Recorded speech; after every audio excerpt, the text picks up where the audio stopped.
आज हम new chapter admission of A partner, fourth chapter, जो आपको डिफाइन करेगा कि एक पार्टनरशिप फॉर्म में जब एक नया पार्टनर एडमिट होता है तो उस वक्त क्या क्या कंडीशन फॉलो की जाएंगी और उनकी अकाउंटिंग बुक्स में ट्रीटमेंट क्या होंगी। बेटा एक बात ध्यान रखना कि जब जब पार्टनर की प्रॉफिट शेयरिंग रेशो बदलेगी तो फर्म रिकॉन्स्टिट्यूशन के केस में जाएगी। बिजनेस चलता रहेगा, एक तरह से पुनर्निर्माण होगा और उस कंडीशन में आपको वो सारे स्टेप फॉलो करने होंगे जो हमने change in profit sharing ratio के टाइम किए। मतलब सबसे पहले आपको न्यू रेशो क्या है देखनी होगी, किसने सैक्रिफाइस किया, किसने गेन किया। All old partner are decrease in share, his share, और one or two, yes, some partner are decrease in share। सारे के सारे अपना हिस्से में से कुछ हिस्सा नए पार्टनर को दे रहे हैं या छोड़ रहे हैं। Accounting treatment of goodwill, goodwill की ट्रीटमेंट क्या होगी, राइट। पिछले अब तक जो प्रॉफिट और सरप्लस पड़े थे, रिजर्व्स पड़े थे, रिजर्व एंड सरप्लस थे, उनकी एडजस्टमेंट करनी और नई फर्म की कैपिटल को एडजस्ट करना, वो सारे पॉइंट एप्लीकेबल होंगे। वन बाय वन करते हैं। पहले पॉइंट की तरफ चलने से पहले यह बात जरूरी है जानना कि एक पार्टनरशिप फर्म नया पार्टनर एडमिट क्यों करेगी। बेटा हर कोई अपने बिजनेस को एक्सटेंड करना चाहता है, बढ़ाना चाहता है, तो बढ़ाने के लिए उसको क्या चाहिए, फाइनेंस रिक्वायर्ड है। किसी अगर फाइनेंस रिक्वायर्ड है, दो सोर्सेज हैं, या तो लोन ले, बोरो करे मनी, या दूसरी कंडीशन क्या है, टू द कैपिटल। लेकिन एग्जिस्टिंग पार्टनर के पास लिमिटेड रिसोर्सेज होने के कारण वो क्या कर सकते हैं, न्यू पार्टनर को एडमिट कर सकते हैं, पहली चीज। दूसरी चीज, वो चाहते हैं कि किसी पर्सन के एक्सपीरियंस और गुडविल का बेनिफिट मिल जाए। कोई काम वो करना नहीं जानते, एग्जिस्टिंग पार्टनर करना नहीं जानते, या उनकी उस पॉइंट ऑफ व्यू से गुडविल कम है, तो ऐसी कंडीशन में वो क्या करते हैं, एक नए पार्टनर को एडमिट करके उसके गुडविल का बेनिफिट उठाते हैं, राइट। तो उस पॉइंट ऑफ व्यू से भी नया पार्टनर एडमिट करने की जरूरत होती है। क्लियर। अब चलते हैं पहले पॉइंट की तरफ, calculation of new profit sharing ratio. जब एक नया पार्टनर एडमिट होता है तो नई प्रॉफिट शेयरिंग रेशो कैसे निकाली जाती है।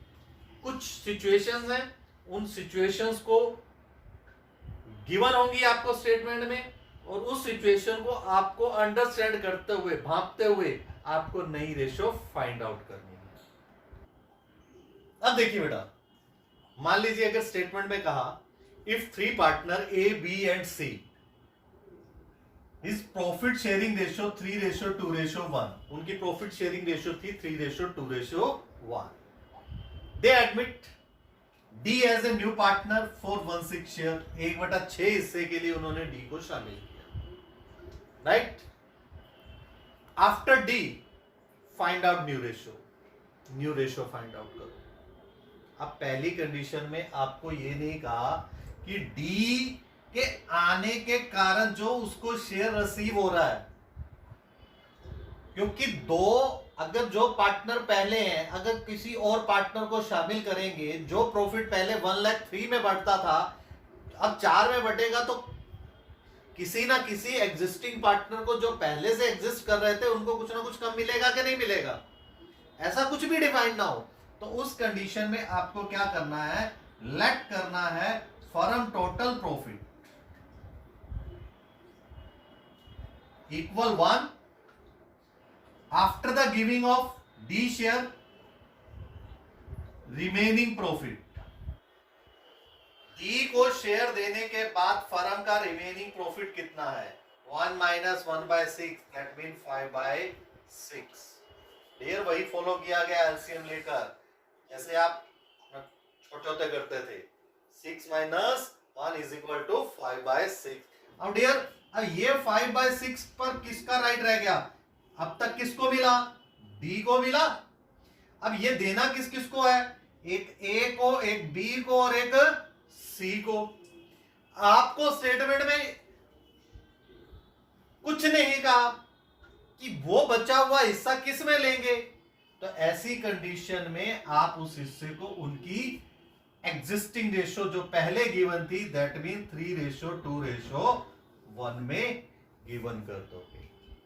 That mean is new share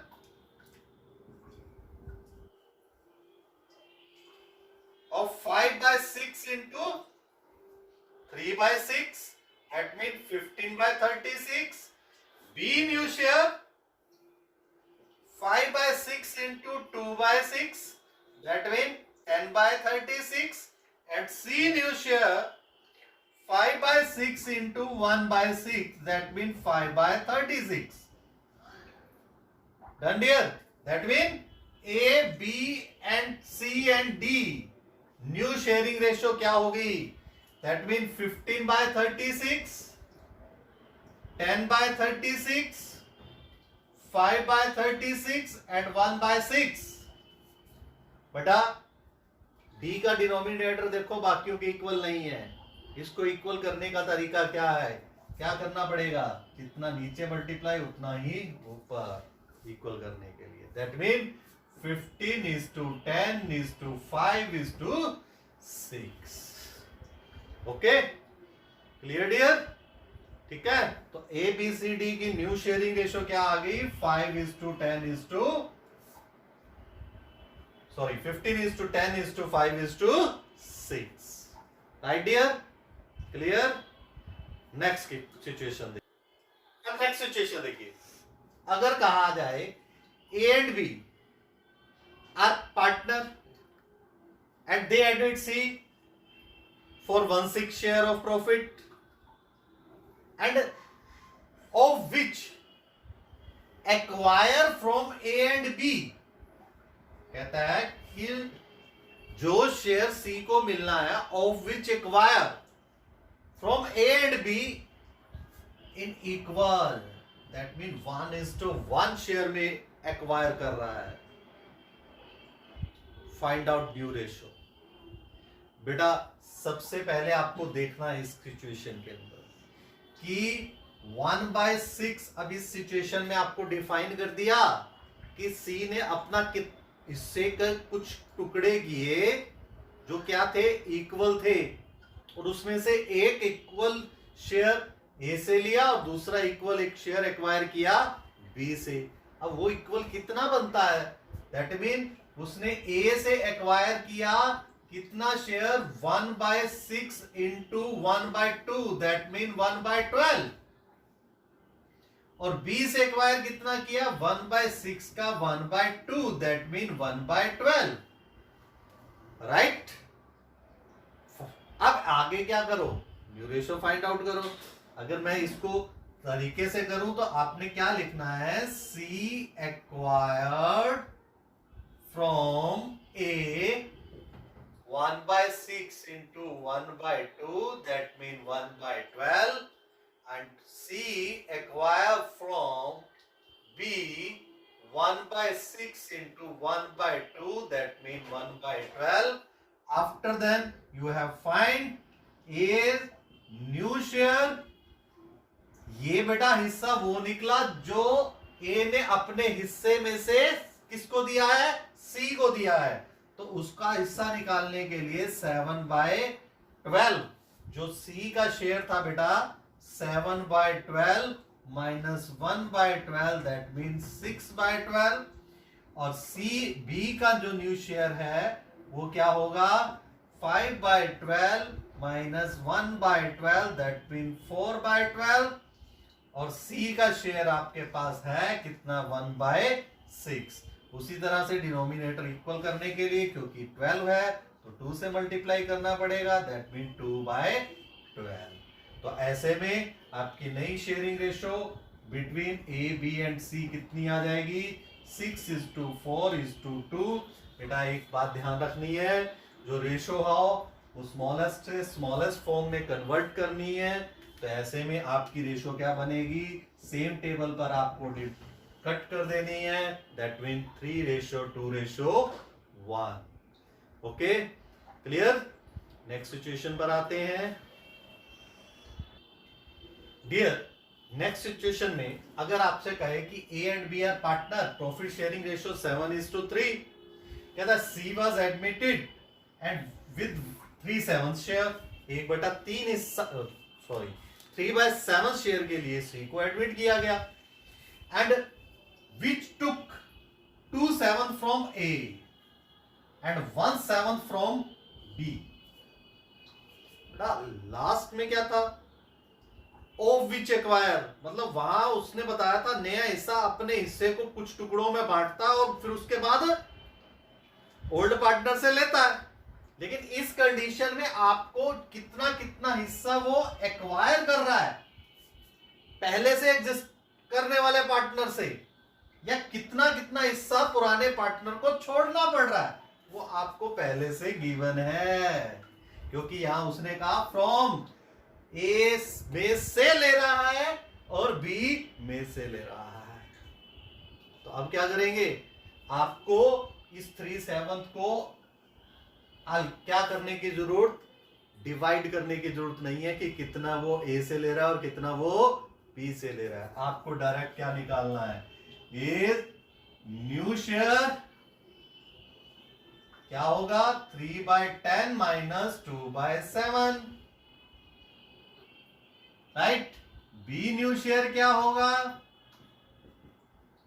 3/10 minus 1/7, right.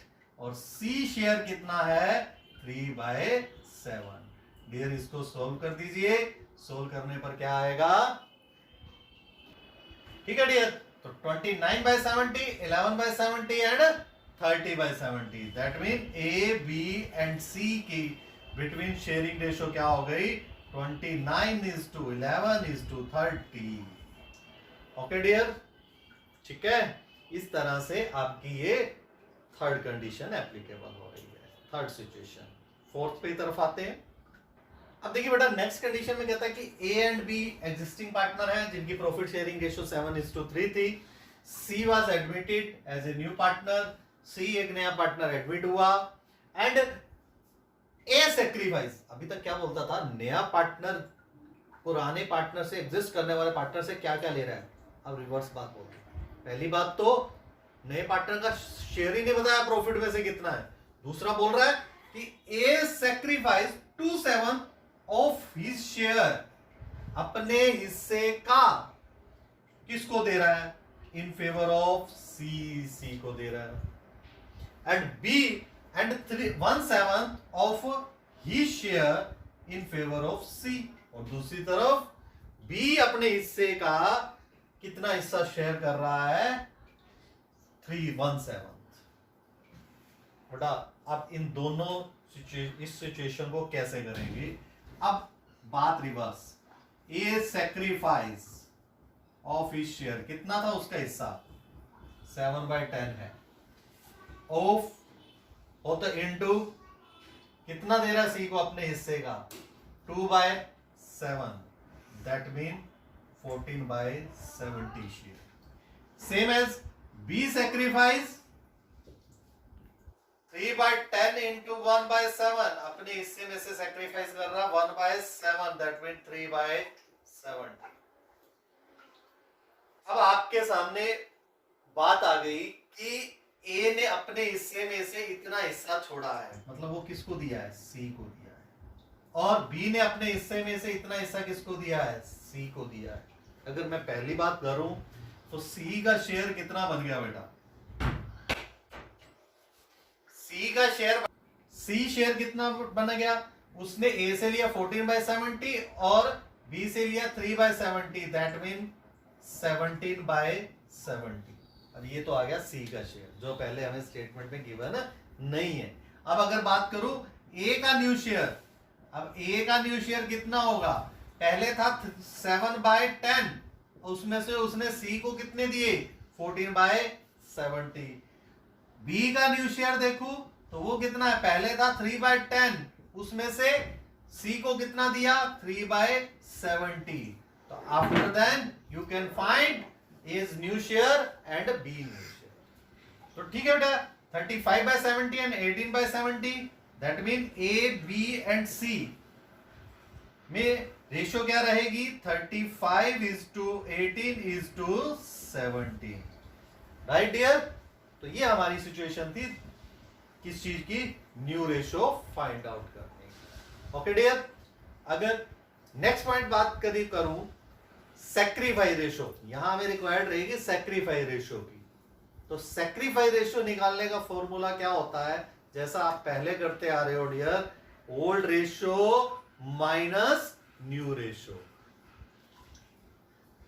जैसा कि मैं बात कर रहा था, अगर हमारे पास सिचुएशन है कि ओल्ड रेशियो है 5:3:2 और new ratio between A B C and D, new ratio बन गई 3:2:3। फाइंड आउट सैक्रिफाई रेशियो, वही फॉर्मूला है बेटा जो हमने change in profit sharing ratio के टाइम सीखा कि old ratio minus new ratio.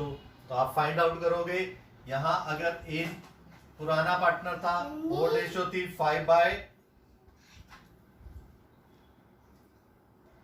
5/10 minus 3/10।